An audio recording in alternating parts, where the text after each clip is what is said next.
Donald Trump has had 4 White House chiefs of staff, each of them unqualified for that position. Each of them disgraced themselves in that position by publicly lying for Donald Trump. Each of them was the worst possible White House chief of staff until the next one turned out to be even worse. And now comes Ron Klain, a summa cum laude graduate of Harvard Law School who served as a Supreme Court clerk before becoming chief counsel to the Senate Judiciary Committee overseeing the confirmation of Supreme Court justices and all federal judges, then serving as chief of staff to Attorney General Janet Reno in the Justice Department, then moving to the White House as chief of staff to Vice President Al Gore, and then served as chief of staff to the vice president once again when Joe Biden became vice president in 2009. President Obama named Ron Klain as his White House Ebola response coordinator at the height of a frightening public health crisis that Ron Klain and President Obama managed to control. There is no Ron Klain in the Trump administration. There are incompetent buffoons whose highest hope is that they make it to Dancing with the Stars like Sean Spicer did. There are corrupt profiteers like the president himself, and there are pathological liars like the president himself. One of those pathological liars has been installed at the Justice Department this week by Donald Trump for the remaining 70 days of havoc that Donald Trump might try to bring to that department. Retired Army Brigadier General Anthony Tata, who has called President Obama a Muslim and a terrorist leader, cannot do any serious damage to the Pentagon in 70 days. There are too many smart people there to stop him. And if he tries to do that, he will go to prison. Because on January 21st, the Inspector General of what will then be the Biden Defense Department and the Inspectors General of every department of the federal government will begin investigating everything that the Trump crew has been up to. Everything, every big and little thing. And the Inspectors General will refer any criminal findings to the Biden Justice Department for investigation by the FBI and prosecution by the Biden Justice Department. And so it's all over. The reign of the corrupt is over. The reign of the incompetent is over. And if they try anything on the way out the door, Joe Biden and Ron Klain are going to assemble a team that will track them down and make them pay. Now, most traditional observers and respecters of the transition process are outraged, understandably, at Donald Trump's behavior in losing this election. I count myself among the traditional respecters of the transition process, but I, for one, am grateful. I mean, grateful for the disgraceful marker that Donald Trump is leaving for history, the marker that I predicted he would, never giving a concession speech, not facilitating the transition, not attending the inauguration of Joe Biden.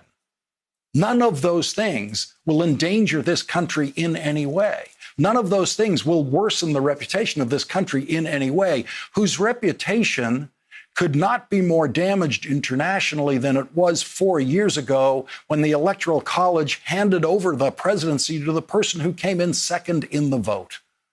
Donald Trump is not tarnishing our international reputation now by what he has done since Election Day. It is impossible for Donald Trump to make our international reputation any worse than he has already made it for 4 years.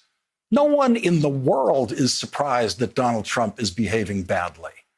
All of our most powerful and important allies are calling Joe Biden and congratulating him on his win.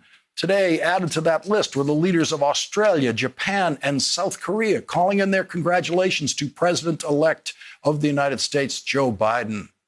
South Korea's very existence depends on the President of the United States. South Korea does not fear Donald Trump's wrath about placing a congratulatory call to Joe Biden because South Korea knows it's all over for Donald Trump.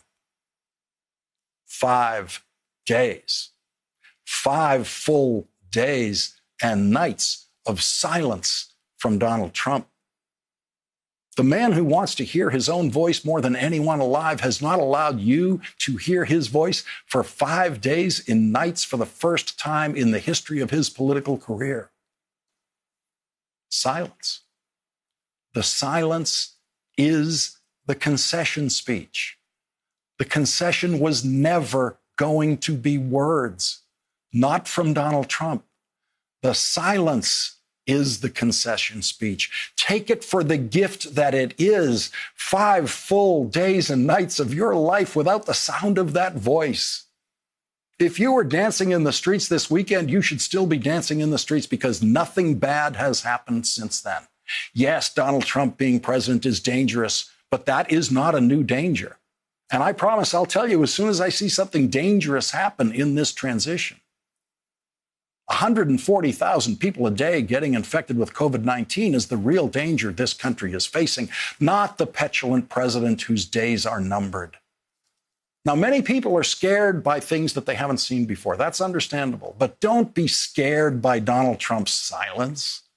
It is the silence of a terrified man who is desperately trying to raise money online, on the lie, that he has not yet lost the presidential election. It is the silence of a man constantly sending out the neediest emails in political history with pathetic subject lines like, "I need you right now," all to trick gullible people out of their money. It is the silence of a man who is terrified of what his life will become on January 20th. He will spend next year as a defendant in important civil lawsuits against him and possibly as a criminal defendant in New York State. He will leave the White House under a cloud of pardons for his associates, for his children, and most importantly, for himself. And he only has a couple of weeks left to try to trick people out of their money, to pretend to fight the result of a presidential election that has been decided.